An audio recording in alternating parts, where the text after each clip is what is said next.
पिछले क्लास में हम लोगों ने माइक्रोबायोलॉजी में इम्यूनिटी के बारे में पढ़ा था, और उसी को हम लोग आगे कंटिन्यू करेंगे और आगे पढ़ेंगे। इम्यूनिटी में हम लोगों ने पढ़ा था about immune system and how does immune system respond to different pathogens and foreign bodies. ठीक है, तो today we will be continuing with the topic immune response and antigen antibody reaction. तो सबसे पहले हम लोग रिकॉल करेंगे हमारे इम्यून सिस्टम में क्या पार्ट्स हैं, हमारे बॉडी में इम्यून सिस्टम में क्या डिफरेंट पार्ट्स हैं। I think you must be remembering immune system means what is immunity. Immunity means हमारे शरीर की प्रतिरोधक क्षमता, और इसका क्या काम होता है? Function is to protect and defend the body against invasion by pathogens. ठीक है, कोई पैथोजन क्या हो सकता है? कोई वायरस हो सकता है, बैक्टीरिया हो सकता है, फंगस हो सकता है, या कोई पैरासाइट हो सकता है। ठीक है, तो हमारे और या तो कोई फॉरेन बॉडी भी हो सकती है जिसके अगेंस्ट हमारे शरीर का प्रतिरोधक क्षमता इम्यून सिस्टम विल रिस्पॉन्ड अगर वो हमारे बॉडी में एंटर कर रहा है। तो what are the different parts, what are the different organs involved in responding to these pathogens or foreign bodies? So there are no major organs there, but there are few that help out. For example, spleen. You must have heard about spleen. आप इस figure में देख सकते हो। Are the slides visible? जो मैंने immune system का slide लगाया वो विजिबल है आपको? Yes sir. ओके, तो इस फिगर में, इस पिक्चर में आपको दिख रहा है स्प्लीन किस साइड होता है? लेफ्ट साइड में, बिलो डायफ्रैम। ठीक है, so this spleen is a part of immune system. हमारे बॉडी में जो लॉन्ग बोन्स होती हैं वो भी क्या है? उसमें बोन मैरो होता है, that is also part of immune system. हमारे बॉडी में जो है थाइमस एक पार्ट, थाइमस ये होता है जस्ट इन फ्रंट ऑफ, आप जो स्टर्नम देखते हो नेक के जस्ट बिलो, यहाँ थाइमस होता है। थाइमस भी क्या होता है? इम्यून सिस्टम में इन्वॉल्व होता है। और लिम्फ नोड्स, आप लिम्फ नोड्स कई बार पाल्पेट कर चुके होंगे, अपने बॉडी में देख चुके होंगे, कई जगह पाल्पेबल होता है। जब आपको इन्फेक्शन होता है थ्रोट का तो आप तब भी पाल्पेट कर लोगे, वो भी देख सकते हो किस तरीके से। उस समय भी थ्रोट इन्फेक्शन में भी लिम्फ नोड्स बढ़ जाते हैं आपके जॉ के बिलो जॉ। ठीक है, तो what are the different parts? Spleen होता है, थाइमस है, बोन मैरो है, लिम्फ नोड्स है। These are the parts of our immune system. ये हमारे शरीर के प्रतिरोधक क्षमता में वो रिस्पॉन्ड करने में ये हेल्प करते हैं। ठीक है, तो what are the immune response? How does immune response protects? Immune response protects us against viruses. अगर वायरस कोई एंट्री कर जाता है हमारे शरीर में, मान लो कि सार्स कोरोना वायरस 2 एंट्री कर गया, तब भी हमारा बॉडी रिस्पॉन्ड करता है। हमारे बॉडी का immune system that will respond against this virus. अगर टॉक्सिन्स एंटर कर जाती हैं तो भी हमारा बॉडी रिस्पॉन्ड करता है। कोई carcinogen, carcinogen means cancer producing agent, कोई कार्सिनोजेंस मीन्स कोई कैंसर प्रोड्यूसिंग एजेंट अगर हमारे बॉडी में एंटर कर जाता है। फंगस एंटर कर जाता है, fungus, virus, these are pathogens. Pollution, कोई पॉल्यूटेंट हमारे बॉडी में एंटर कर जाता है as a allergen, as a foreign body, तब भी हमारा बॉडी क्या करता है? रिस्पॉन्ड करता है। कोई बैक्टीरिया एंटर कर जाता है हमारे बॉडी में, तो जर्म्स, जर्म्स में बैक्टीरिया भी आते हैं, वायरस भी आते हैं। तो कोई पैरासाइट भी हमारे बॉडी में एंटर कर जाता है तो हमारा बॉडी रिस्पॉन्ड करता है अगेंस्ट दीज फॉरेन बॉडीज और पैथोजेंस के अगेंस्ट में। ठीक है, तो how does the immune system work? There are two ways in which the immune system operates. एक तो पहला है नॉन स्पेसिफिक डिफेंस मैकेनिज्म होता है, मतलब ये बहुत स्पेसिफिक नहीं होता है, ये जनरलाइज्ड होता है। हर तरीके के पैथोजन फॉरेन बॉडी के लिए क्या होगा?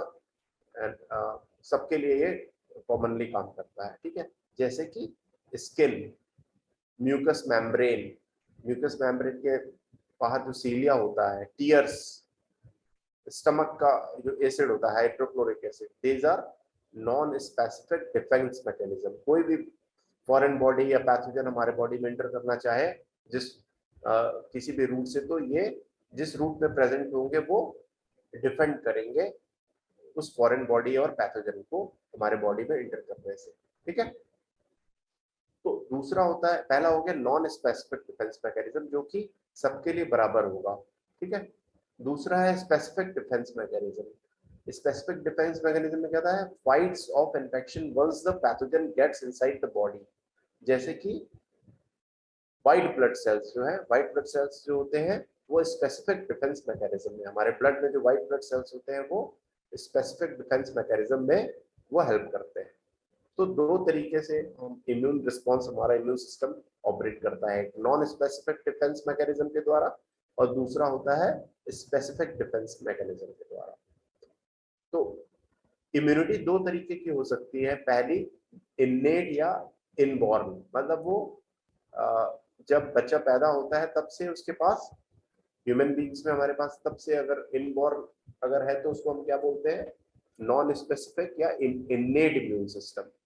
जैसे कि फिजियोलॉजिकल बैरियर्स, हमारे पीएच, हमारे स्टमक में जो पीएच होता है, एसिडिक पीएच होता है, वो हाइड्रोक्लोरिक एसिड के कारण वो क्या होता है, फिजियोलॉजिकल बैरियर की तरह एक्ट करेगा। अगर हम फूड में कुछ ऐसा पदार्थ ले लेते हैं जो हमारे बॉडी में, उसमें बैक्टीरिया रहता है और जाके हमारे बॉडी में, हमारे स्टमक में इंटर कर जाता है, तो उसमें हाइड्रोक्लोरिक एसिड होता है, पीएच उसका काफी कम होता है, तो वो एसिड क्या करेगा, वो किल कर देता है बैक्टीरिया को, वायरस को।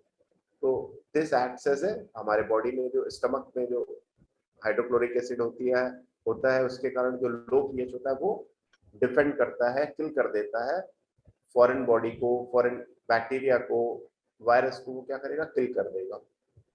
दूसरा क्या है, टेम्परेचर। हमें जो फीवर आता है वो भी एक नॉन स्पेसिफिक डिफेंस मैकेनिज्म है to protect us from foreign bodies और पैथोजेंस। तीसरा क्या है, सॉल्युबल फैक्टर्स, इंटरफेरॉन्स और लाइसोजाइम जो हमारे ब्लड में होते हैं वो भी क्या करेंगे, इंटरफेरॉन्स वगैरह, these are non specific defence mechanism. और क्या, physiological phagocytic barriers. Phagocytic barriers में क्या होता है, specialised cells perform most of phagocytosis. Macrophages और न्यूट्रोफिल्स क्या करेंगे, जो फैगोसाइटोसिस करते हैं, वो भी क्या आता है, एक non specific innate immune system में आता है। तो इम्यून सिस्टम कैसे कैसे रिस्पॉन्ड, किसके अगेंस्ट रिस्पॉन्ड करा, वायरस के, टॉक्सिन्स है, कार्सिनोजेंस है, फंगस है, पॉल्यूटेंट्स है, पैथो, कोई पॉलन ग्रेन्स हमारे बॉडी में एंटर कर जाता है नोज के थ्रू, स्किन के थ्रू, तो भी रिस्पॉन्ड करेगा हमारा बॉडी, हमारे शरीर का प्रतिरोधक क्षमता जो है, तो जर्म्स के अगेंस्ट है, पैरासाइट्स के अगेंस्ट है, टॉक्सिन्स के अगेंस्ट है और कार्सिनोजेंस के अगेंस्ट क्या करेगा, हमारे बॉडी का इम्यून रिस्पॉन्स जो है वो रिस्पॉन्ड करेगा, इम्यून सिस्टम। तो how does the immune system work, हमने पहले बता चुके हैं, ये नॉन स्पेसिफिक या स्पेसिफिक डिफेंस मैकेनिज्म के द्वारा। दूसरा क्या है, non specific mechanism, inflammatory barriers होते हैं। जैसे कि कहीं पे इन्फेक्शन हो जाता है, मान लो कहीं पे चोट लग जाती है फिंगर पे, या स्किन में इंजरी हो जाती है, स्किन में कोई मान लो चोट लग जाती है, तो वहाँ क्या होता है, उस एरिया में वेजो डायलिटेशन हो जाता है, मतलब वहाँ पे ब्लड वेसल्स क्या होंगे, डायलेट हो जाएंगे और वहाँ क्या होगी, कैपिलरी परमिएबिलिटी बढ़ जाती है, मतलब ब्लड से जो है जो ब्लड सेल्स हैं वो वहाँ पे वेजो डायलिटेशन के कारण, कैपिलरी परमिएबिलिटी के कारण वहाँ क्या होंगे, इकट्ठा हो जाएंगे और फॉरेन बॉडी को, पैथोजन को किल करने में हेल्प करते हैं। ल्यूकोसाइट इन्फिल्ट्रेशन हो जाएगा। Chemotactic means increased adherence, leaky capillaries, मतलब जो कैपिलरीज होती हैं वो थोड़ी लीकी हो जाएंगी, ब्लड सेल्स जो, ब्लड वेसल्स जो होंगे वो डायलिटेशन हो जाता है, कैपिलरी परमिएबिलिटी बढ़ जाती है। ये सब क्या है, हमारे बॉडी का नॉन स्पेसिफिक इम्यून मैकेनिज्म है to fight against foreign pathogens और फॉरेन बॉडीज और पैथोजेंस। कुछ केमिकल मेडिएटर्स होते हैं इन्फ्लामेशन के, जैसे कि सी रिएक्टिव प्रोटीन जो कि लीवर से बनता है, हिस्टामिन जो कि वैसोडायलिटेशन और ब्लड की परमेबिलिटी इंक्रीज कर देता है, ब्लड वेसल्स की परमेबिलिटी इंक्रीज कर देगा। तो सी रिएक्टिव प्रोटीन है, हिस्टामिन है, कुछ काइनिन्स है, स्मॉल पेप्टाइड्स होते हैं जो कि मेडिएटर होते हैं, केमिकल मेडिएटर होते हैं इन्फ्लामेशन के, और हेल्प करते हैं हमारे बॉडी को to fight against foreign pathogens, foreign bodies और पैथोजेंस। ठीक है, तो हमारे ब्लड में क्या होते हैं, डिफरेंट टाइप्स ऑफ ल्यूकोसाइट्स होते हैं, व्हाइट ब्लड सेल्स होते हैं। ये किस किस तरीके के हो सकते हैं?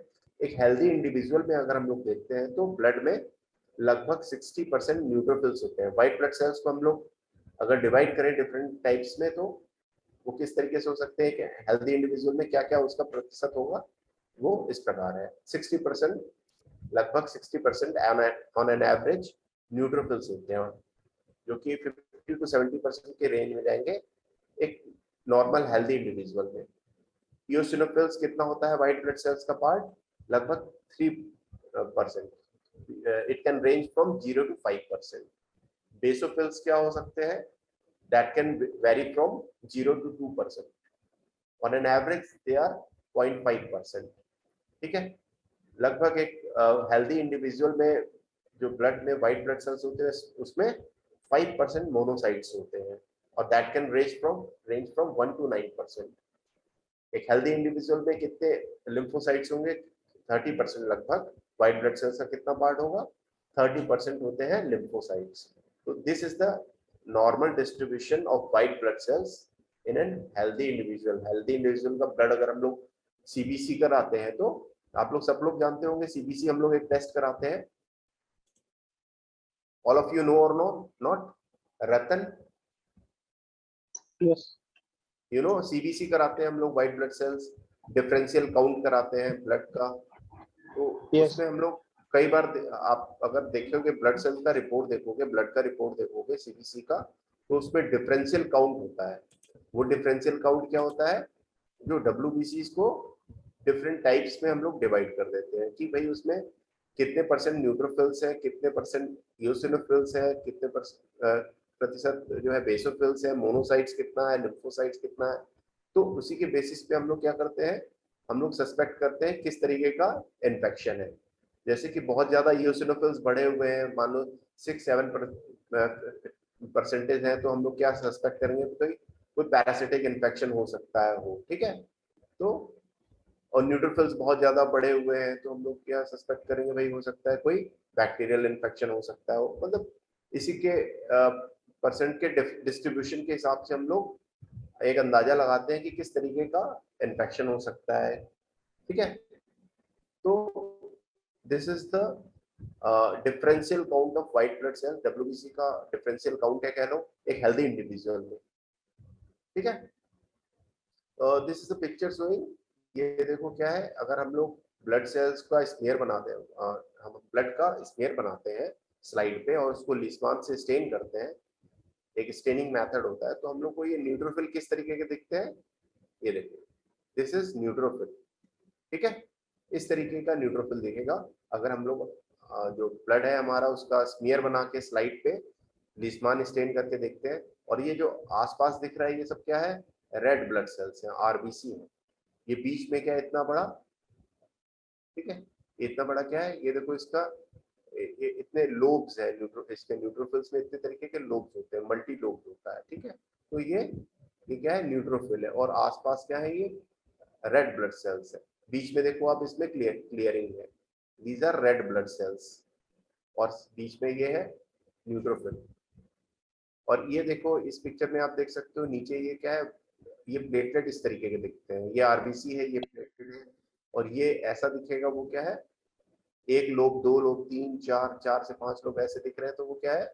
ये न्यूट्रोफिल इस तरीके का दिखेगा। ठीक है, ये हम लोग देख रहे हैं अगर हम अपने ब्लड का जो है स्मीयर बना के इसको लिस्मान स्टेन करके माइक्रोस्कोप के साथ देख रहे हैं 100x पे, तो इस तरीके का दिखेगा न्यूट्रोफिल और वाइट ब्लड सेल्स, ये आरबीसी प्लेटलेट्स इस तरीके के दिखेंगे माइक्रोस्कोप। ठीक है, दूसरी स्लाइड हम लोग देखते हैं। ये दूसरी स्लाइड है, ये भी हम लोगों ने क्या किया, ब्लड का स्मीयर बनाया और उसको लिस्मान स्टेन करके देखा तो लिम्फोसाइट इस तरीके का दिखेगा। ये क्या है? ये WBCs है, लिम्फोसाइट। हमने इसके पहले डिफरेंशियल काउंट बताया कि WBCs का क्या क्या प्रतिशत हमारे ब्लड में नॉर्मल इंडिविजुअल में हो सकता है। तो लिम्फोसाइट ऐसा दिखेगा। हम लोग 100x पे माइक्रोस्कोप पे देखेंगे स्टेन करके तो इस तरीके का दिखेगा। ये इयोसिनोफिल इस तरीके का दिखेगा। देखो इसमें ढेर सारे ग्रैन्यूल्स हैं पिंक पिंक कलर के, ये देखो, ठीक है। तो ये क्या है? ये इयोसिनोफिल है। लिम्फोसाइट, ये भी लिम्फोसाइट है एक तरीके का।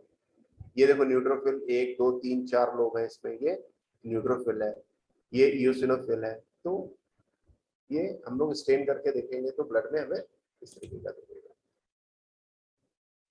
मोनोसाइट देखो इस तरीके का दिखेगा, दिस इज मोनोसाइट। इतना बड़ा सेल जो है और आसपास जो है ये रेड ब्लड सेल्स है। मोनोसाइट देखो इस तरीके का दिखेगा, ये दोनों मोनोसाइट्स है। बेसोफिल, ठीक है, these are the white blood cells, different white blood cells है, ठीक है।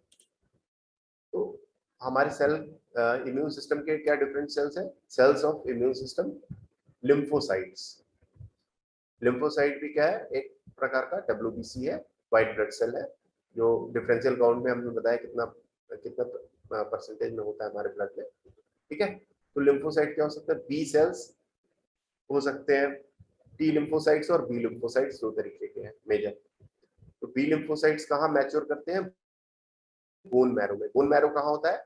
हमारे बॉडी में जो लॉन्ग बोन्स होते हैं उसमें क्या होता है? बोन मैरो होता है। वहां पे ये लिम्फोसाइट, जो कि बी सेल्स इसको हम लोग बोलते हैं, वहां मैच्योर करते हैं, इसलिए इसको क्या बोलते हैं? B cells. In periphery they express a unique surface antibody, plasma cell differentiation B cell, differentiated B cell, memory B cell, इनकी लॉन्ग लाइफ स्पैन होती है मेमोरी बी सेल्स। इसी में क्या होते हैं? मेमोरी बी सेल्स में कन्वर्ट हो जाते हैं, जिसकी लॉन्ग लाइफ होती है, ठीक है। तो बी सेल्स कहाँ मैच्योर होते हैं? बोन मैरो में। दूसरे तरीके के व्हाइट ब्लड सेल कौन से हैं? T cells, T lymphocytes. T cells क्या होते हैं? मैच्योर कहाँ करते हैं? थाइमस में। हमने पहले बताया था थाइमस कहाँ, थाइमस भी क्या है? A part of immune system, an organ involved in immune system. तो टी सेल्स कहाँ मैच्योर करेंगे? टी सेल्स एक तरीके के व्हाइट ब्लड सेल्स है जो मैच्योर करते हैं कहाँ? थाइमस में। इसके दो तरीके, टू मेजर सबसेट्स होते हैं, हेल्पर टी सेल्स और ये इसको बोलते हैं CD4 सेल्स, CD4 सेल्स और CD8 सेल्स बोलते हैं, ठीक है। CD4 जिसमें क्या बोलते हैं हम लोग? हेल्पर टी सेल्स होते हैं।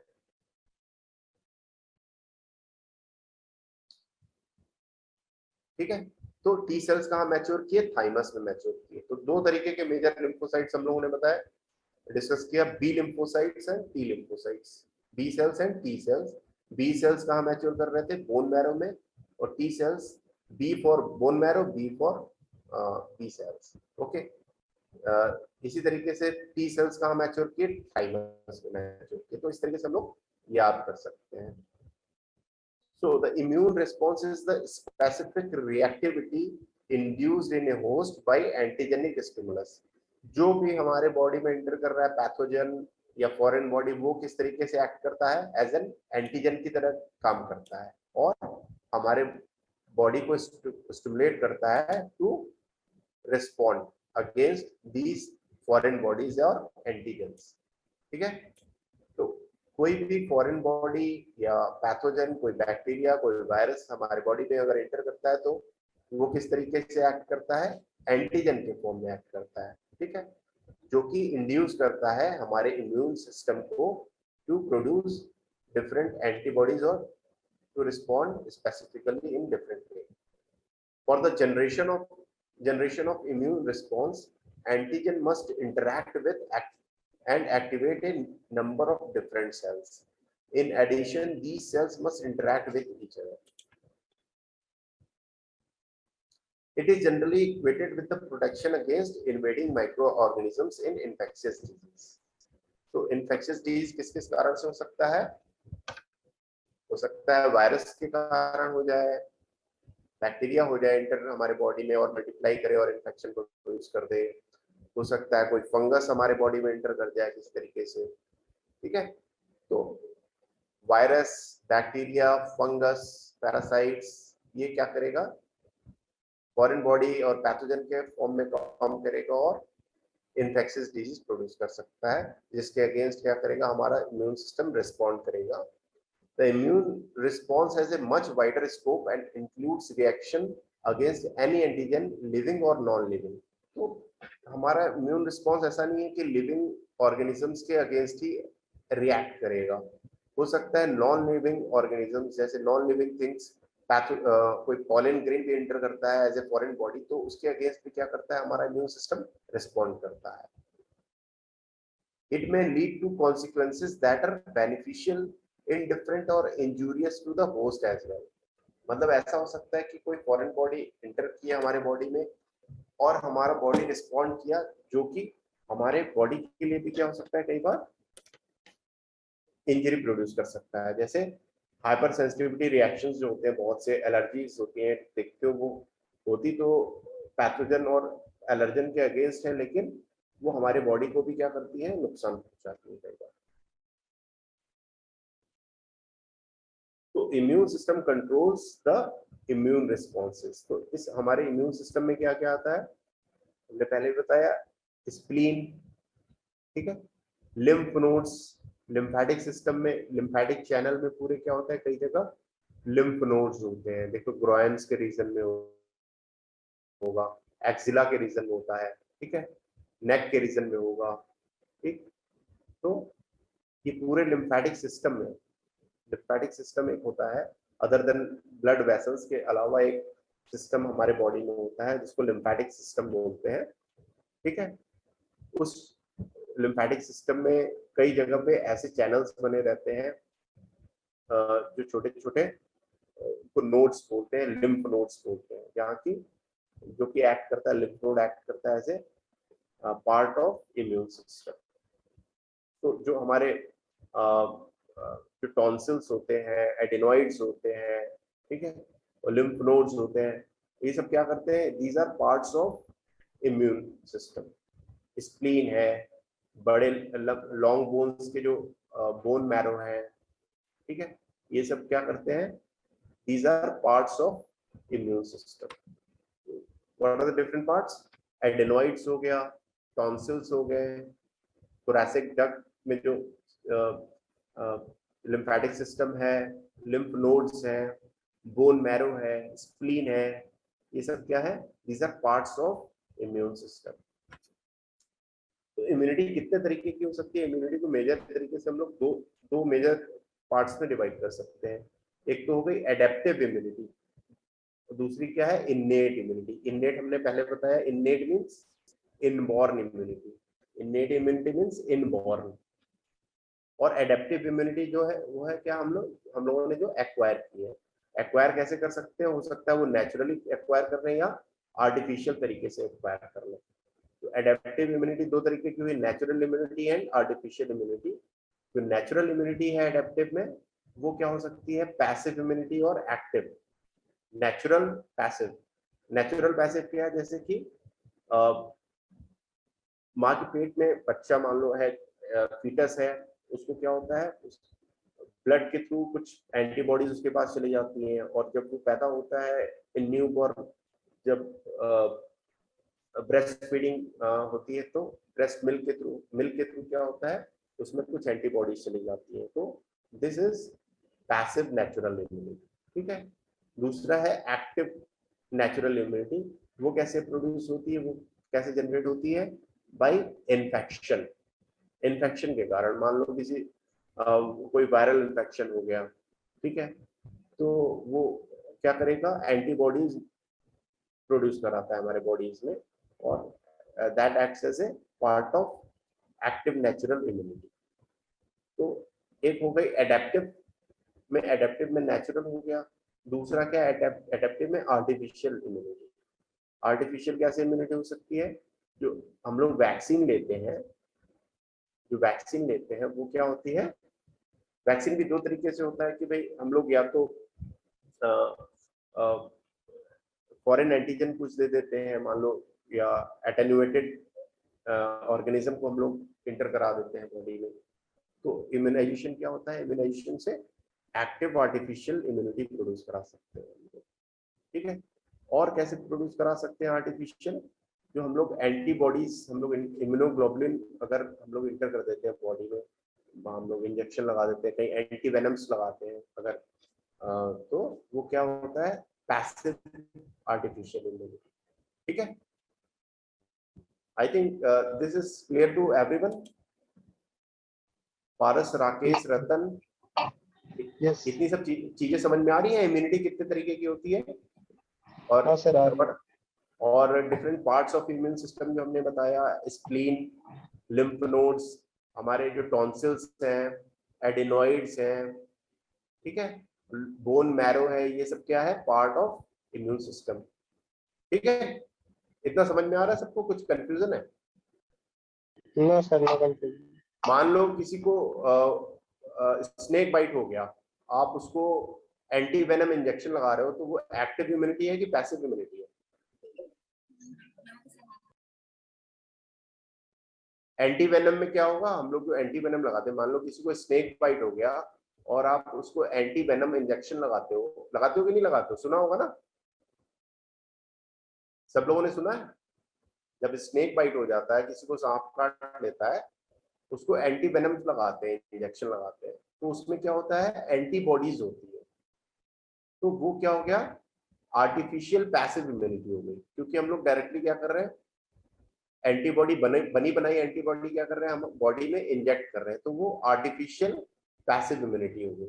देख रहे हो, ये जो आर्टिफिशियल इम्यूनिटी का पार्ट है, जो पिंक और ये है, पिंक कलर का जो पार्ट है एंटीबॉडी, इसमें दिख रहा है सबको, स्लाइड्स दिख रही हैं, इम्यूनिटी वाली स्लाइड सबको दिख रही है, से यस और no, no response? Yes, yes sir, yes sir, slide दिख रही है, इम्यूनिटी वाली स्लाइड दिख रही है, इसमें जो पिंक यस वाला सर, पार्ट दिख रहा है, जिसमें कि हम लोग क्या कर रहे हैं, एंटीबॉडी ट्रांसफर कर रहे हैं, तो वो क्या है, एंटी वेनम जो लगा रहे, एंटी वेनम जो लगा रहे हो अगर स्नेक बाइट, तो उसमें क्या लगाते हैं हम लोग, बनी बनी एंटीबॉडी। मीन्स हम लोग क्या करते हैं, हॉर्स वगैरह में, घोड़े में क्या करते हैं, छोटा छोटा डोज स्नेक स्नेक से जो मतलब वेनम निकल रहा है, उसको छोटे छोटे अमाउंट में उसको देके उसमें एंटीबॉडीज प्रोड्यूस करते हैं, और वो एंटीबॉडीज हम लोग क्या करते हैं, उसमें से लेके, हॉर्स से लेके क्या करते हैं, उसको प्यूरिफाई करके हम लोग क्या करते हैं, ह्यूमंस में उसको लगाते हैं, तो वो क्या होता है, acts as anti venom, anti venom की तरह काम करता है। तो जब स्नेक बाइट होता है, तो वो क्या करेगा, तो जो इम्यूनोग्लोबुलिन हम लोगों ने इंजेक्शन के थ्रू दिया, वो क्या करेगा, जो वेनम है हमारे बॉडी में एंटर कर रहा है, उसके अगेंस्ट वो क्या करेगा, काम करेगा, उसको न्यूट्रलाइज कर देगा। तो ये किस तरीके की इम्यूनिटी हो गई, आर्टिफिशियल इम्यूनिटी है, ठीक है। एक तो इननेट तो है नहीं, innate means inborn, inborn immunity में तो है नहीं है, एडेप्टिव इम्यूनिटी में है, एडेप्टिव में भी कौन सी है, आर्टिफिशियल है, क्योंकि हम बनी बनाई एंटीबॉडी क्या कर रहे हैं, बॉडी में इंजेक्ट कर रहे हैं, तो this is a kind of artificial immunity. और जो इम्यूनाइजेशन हम लोग करवाते हैं, इंजेक्शन लगवाते हैं, वैक्सीन लगवाते हो ना, सब लोग को लगे होंगे वैक्सीन, तो वो क्या है, वो भी क्या है, आर्टिफिशियल एक्टिव इम्यूनिटी होती है, ठीक है।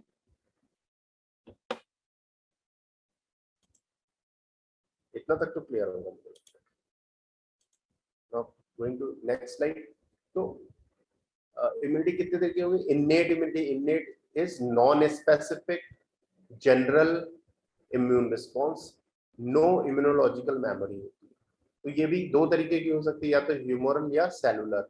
ह्यूमोरल मींस एंटीबॉडी मेडिएटेड होगी, कॉम्प्लीमेंट या एंटीबॉडी मेडिएटेड होगी, और दूसरी जो होती है सेलुलर, जिसमें फैगोसाइटोसिस, मान लो व्हाइट ब्लड सेल्स हैं, न्यूट्रोफिल्स हैं, मैक्रोफेजेस हैं, वो फैगोसाइटोसिस कर रहे हैं, नेचुरल किलर सेल्स हैं, तो ये क्या होगा, सेलुलर इम्यूनिटी होती है। तो इम्यूनेट इम्यूनिटी भी क्या होगी, दो तरीके की, ह्यूमोरल रिस्पॉन्स के कारण या सेलुलर रिस्पॉन्स के कारण। और एडेप्टिव इम्यूनिटी कैसी होती है, स्पेसिफिक टू एंटीजन होती है, lag time from exposure to response, immunological memory after exposure. इसमें क्या होगी, एडेप्टिव इम्यूनिटी में क्या होगी, मान लो कोई फॉरेन बॉडी या एंटीजन कोई हमारे बॉडी में एंटर कर किया, तो उसके अगेंस्ट क्या होती है, एंटीबॉडीज बनती हैं हमारे ब्लड में जो बी सेल्स होते हैं, प्लाज्मा सेल्स होते हैं, वो क्या करेंगे, इम्यूनोग्लोबुलिन्स बनाते हैं उसके अगेंस्ट में। और कुछ